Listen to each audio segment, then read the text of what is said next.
இன்றைக்கி ரொம்பவே ஈஸியாக எந்த ஒரு ப்ரிசர்வேட்டிவும் இல்லாமல் வீட்லேயே ஒரு நெல்லிக்காய் ஊறுகாய் போட போகிறோங்க. இந்த நெல்லிக்காய் ஊறுகாயை இட்லி, தோசை, ரைஸு, சப்பாத்தி, பூரி எல்லாத்தோடையுமே வச்சு சாப்பிட்லாங்க. எங்கள் வீட்டில் எனி டைம் அவைலபிள் இருக்குன்னா இந்த நெல்லிக்காய் ஊறுகாங்க. உப்மா எங்கள் வீட்டில் அடிக்கடி பண்ணுவாங்க. உப்மாவோட சேர்த்து சாப்பிட்டுக்குவோம். ரொம்பவே நல்லா இருக்குங்க இந்த ஊறுகாய். சட்னி வைக்காத சமயத்தில் ஈஸியாக யூஸ் பண்ணிக்கலாங்க. எப்படி பண்ணலான்னு பார்க்கலாம் வாங்க இந்த ஊறுகாயை. நான் ஒரு 7 பெரிய நெல்லிக்காய் எடுத்திருக்கேங்க. இந்த 7 பெரிய நெல்லிக்காயையும் தண்ணி ஊற்றி நல்லா வாஷ் பண்ணிவிட்டு ஈரம் இல்லாமல் தொடச்சி எடுத்துக்கலாங்க. முதல்ல என்ன 7 நெல்லிக்காவில் வச்சு ஊறுகாவா அப்படின்னு சொல்லிட்டு பார்க்காதீங்க. எனக்கு இதுவே போதுமானது 1 வீக்குக்கு. இதுவே 4 ரியால் கொடுத்து தான் நான் லுல்லு ஹைப்பர் மார்க்கெட்டில் வாங்கின கத்தாரில். குழந்தைங்க நெல்லிக்காவை கொடுத்தா சாப்பிட மாட்டேங்கிறாங்கங்க. நம்ம நெல்லிக்காயை பிக்கலாக போட்டு கொடுத்தா ஈஸியாக சாப்பிட்றாங்க. நெல்லிக்காயை நம்ம துருவி தான் ஊறுகாய்க்கு பண்ண போகிறோம். அதனால் இது மாதிரி ஒரு துருவி எடுத்துக்கலாம். கேரட் துருவரில் கூட நெல்லிக்காயை நம்ம ஈஸியாக செத்தி எடுத்துக்கலாங்க. இது மாதிரி அழகாக இதை மாதிரி சின்ன சின்னதாக துருவி நம்ம ரெடி பண்ணிக்கலாங்க. எல்லா நெல்லிக்காயும் அதில் இருக்கிற சீட்ஸை மட்டும் தனியாக எடுத்து வச்சுக்கலாங்க. இது மாதிரி நான் இந்த நெல்லிக்காய் துருவும் போதே அந்த சீட்ஸை ஒன்று ஒன்றா சாப்பிட்டு முடிச்சிருவாங்க. எனக்கு ரொம்ப பிடிக்கும். அந்த சீட்ஸ் சுற்றி கண்டிப்பாக ஸ்கின் ஒட்டிகிட்டு இருக்குங்க. என்ன மாதிரி 80 கிட்ஸ் யாராதீங்கன்னா கண்டிப்பாக இதை நீங்கள் தூர போட மாட்டீங்க. நம்ம ஸ்கூல் டைமில் சாப்பிட்டது இப்போ ரொம்பவே மெமரியாக இருக்கும் எனக்குலாம் இந்த மாதிரி நெல்லிக்காவை பார்க்கும்போது. இந்த நெல்லிக்காய் சீடை ஒரு ஃப்ரிட்ஜில் ஒரு பாக்ஸில் போட்டு வச்சுட்டா நம்ம வேணுங்கிறப்போ எப்போ வேணாலும் எடுத்து சாப்பிட்டுக்கலாங்க. ரொம்பவே நல்லாயிருக்கும். நான் இப்போ இதை எடுத்து ஓரமாக வச்சுட்டு இப்போ நெல்லிக்காய் அச்சாறு ரெடி பண்ணுறதுக்கு ஒரு பவுல் எடுத்துருக்கேங்க. இப்போ துருவன நெல்லிக்காயிலேருந்து நம்ம சாரை தனியாக புழிஞ்சு எடுத்துக்கலாங்க. எதனால் எடுக்கிறோன்னா அப்போ தான் ஈஸியாக வதக்கிறதுக்கு நெல்லிக்காவை வசதியாக இருக்கும். இப்போ நம்ம முதல்ல புழிஞ்சு நெல்லிக்காய் சாறை இந்த மாதிரி தனியாக எடுத்துக்கலாங்க. இந்த மாதிரி நம்ம நெல்லிக்காய் சாறை புழிஞ்சு எடுத்தோம்னா நெல்லிக்காய் ஊறுகாய் பண்ணுறது ரொம்பவே ஈஸியாகிடுங்க. அதனால் இது மாதிரி புழிஞ்சு எடுத்துக்கலாம் முதல்ல எல்லா சாறையுமே. ஈஸியாக இது மாதிரி புழிஞ்சு எடுத்துட்டோம்னா இந்த நெல்லிக்காயோட தோலை போட்டு நம்ம வதக்கும் போது ஈஸியாக இருக்குங்க நம்ம வதக்கிறதுக்கு. அதனால நம்ம புழிஞ்சு எடுத்துக்கிறோம். நம்ம டைமையும் சேவ் பண்ணிக்கலாங்க ஊறுகாய் பண்ணுறதுக்கு. துருவின நெல்லிக்காவை சாறு தனியாக சக்கை தனியாக பிழிஞ்சு எடுத்துருக்கோங்க. இதை வச்சு தான் நம்ம ஊறுகாய் இப்போ பண்ண போகிறோம். பிழிஞ்சு எடுத்த நெல்லிக்காவை உதிரியாக இது மாதிரி பிரித்து போட்டுக்கலாங்க.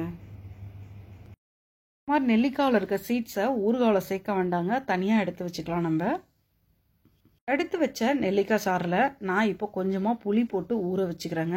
புளியில் மண் இல்லாமல் நல்லா வாஷ் பண்ணி எடுத்துக்கோங்க. அதில் இப்போது நெல்லிக்காய் சாறு போட்டு ஊற வச்சுக்கலாம். நான் சின்ன நெல்லிக்காய் அளவுக்கு தான் புளி எடுத்திருக்கேன். அதுவே போதுமானது 7 நெல்லிக்காவுக்கு. இந்த மாதிரி பண்ணால் சூப்பராக இருக்குங்க இந்த ஊறுகாய். ரொம்ப நாள் வரைக்கும் கெட்டே போகாது. இப்போது இந்த நெல்லிக்காய் ஊறுகாவுக்கு தேவையான மசாலாவை வறுத்துடலாங்க. ஒரு கடாய் வச்சு கடாய் சூடானதும் அதில் கொஞ்சமாக வெந்தயம் போட்டுக்கிறேங்க. 1/2 ஸ்பூன் அளவுக்கு. 1/4 ஸ்பூன் அளவுக்கு கடுகு போட்டுக்கிறேங்க. ரெண்டுமே போட்டு நல்லா வறுத்து எடுத்துக்கலாங்க. நல்லா பொரிய விட்டு கலர் மாறணுங்க. பிகினர்ஸ் கூட இந்த ஊறுகாவை ட்ரை பண்ணி பாருங்கள். யார் வேணாலும் இந்த ஊறுகாவை ஈஸியாக போட்டுடலாங்க. வெந்தயம் நல்லா பொரிஞ்சு கலர் மாறி இருக்கணுங்க. நல்லா பொரியலைன்னா கசக்கும் ஊறுகாய். அதனால் நல்லா பொரிய விடணுங்க வெந்தயத்தையும் கடுகையும். நான் ஆரம்ப காலகட்டங்கள்லாம் வெந்தயத்தை சரியாக பொரிய விடாமல் நிறைய தடவை ஊறுகாய் பண்ணியிருக்கேங்க. லைட்டாக கசப்பு தன்மையோடு இருக்கும். அதனால் நல்லா பொரிய விட்டு இது மாதிரி எடுத்து ஆற விட்டுக்கணுங்க வெந்தயத்தையும் கடுகையும். இப்போ ஒரு கடாய் வச்சுட்டு தாராளமாக 4 ஸ்பூன் நான் கடலெண்ணெய் தாங்க விட்டுருக்கேன். 4 ஸ்பூன் கடலெண்ணெய் விட்டு கொஞ்சமாக கடுகு போட்டு பொரிய விட்டுருக்கேன். எண்ணெய் சூடானதும் நெல்லிக்காவை பிழிஞ்சு எடுத்த சக்கை இருக்கும் இல்லைங்களா, அதை இப்போ போட்டுக்கிறேன். நான் எண்ணெயோடு சேர்த்து நல்லா வதக்கிக்கிறேன். இப்போ இந்த நெல்லிக்காய் சக்கையில் இருக்கிற ஈரப்பதம் போகிற அளவுக்கு நல்லா வதக்கிக்கணுங்க.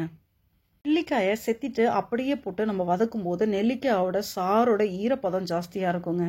வதக்கிறதுக்கு ரொம்பவே கஷ்டமாக இருக்கும். ரொம்ப டைமும் எடுக்குங்க வதங்கிறதுக்கு. இப்படின்னு சுலபமாக வதங்கிடும். இப்போ ஊறுகாய்க்கு தேவையான உப்பையும் சேர்த்து வதக்கிட்டு இருக்கேங்க. நெல்லிக்காய் சாறில் ஊற வச்ச புளியையும் இது மாதிரி கரைச்சி எடுத்துக்கலாங்க நல்லாவே.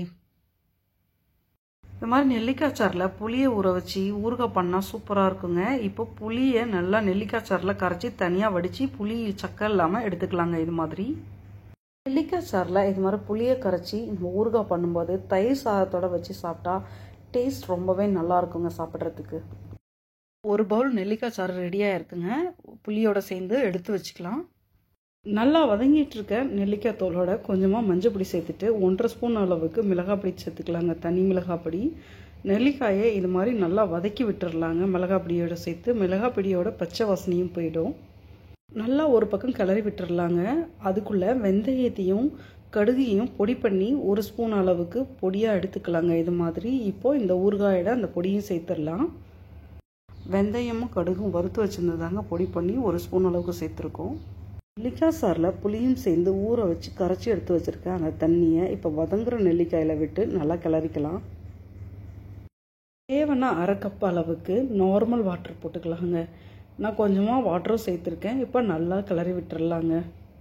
இப்போ ஸ்லோ ஃப்ளேமில் போட்டுட்டு இந்த ஊறுகாயை மூடி போட்டு நல்லா வேக வைக்கணுங்க. நல்லா 5-6 நிமிஷம் ஸ்லோ ஃப்ளேமில் வேக வச்சுட்டு 2 ஸ்பூன் அளவுக்கு பொடி வெல்லம் எடுத்துருக்கேங்க. நாட்டு சக்கரை கூட போட்டுக்கலாங்க. நம்மக்கிட்ட என்ன இருக்கோ அதை சேர்த்துக்கலாங்க. இப்போ நான் பொடி வெல்லம் 2 ஸ்பூன் அளவுக்கு சேர்த்துருக்கேன். நான் சேர்த்து விட்டு நல்லா ஊறுகாயை இந்த மாதிரி கிளறிக்கலாம். நெல்லிக்காய் ஊறுகாயில் வெல்லம் சேர்க்கணுங்க. துவர்ப்பு தன்மை கொஞ்சம் கம்மியாக ஆகுங்க. இது மாதிரி வெல்லம் சேர்க்கும்போது குழந்தைங்களுக்கு ஈஸியாக இந்த ஊறுகாயை நம்ம அப்போ தான் கொடுக்க முடியும். அதனால் கொஞ்சமாக வெல்லம் சேர்த்துக்கலாம். ஊறுகாய்க்கு தேவையான பெருங்காயத்தையும் இப்போ தாங்க சேர்த்தேன். நான் நல்லா ஊறுகாயை கிளறி விட்டுடலாங்க.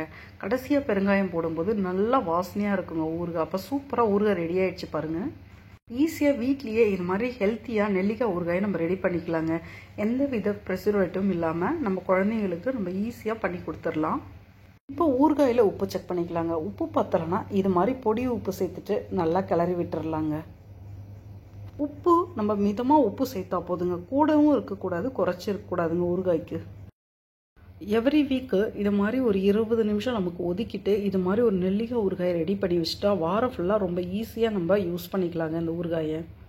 இந்த ஊறுகாயை ஸ்டோர் பண்ணுறது எப்படின்னா 3 நாள் வரைக்கும் நம்ம வெளியே வச்சுக்கலாங்க. 3 நாளுக்கு அப்புறம் நம்ம ஃப்ரிட்ஜில் தான் வச்சு யூஸ் பண்ணணும் அந்த ஊறுகாயை. ப்ரிசர்வேட்டிவ் எதுவும் பெருசாக சேர்த்துக்கலங்க. அதனால் 1 ஸ்பூன் ஊறுகாவுக்கு 1 தட்டு அளவுக்கு நம்ம சாப்பிடுவோம். அந்த அளவுக்கு டேஸ்ட்டாக இருக்குங்க இந்த ஊறுகாய் ரைஸோடு போட்டு பிசைஞ்சு சாப்பிடும்போது. இதே மாதிரி ஊறுகாயை பண்ணி நீங்களும் சாப்பிட்டு பாருங்கள். ரொம்பவே நல்லாயிருக்கும். ட்ரை பண்ணுங்கள்.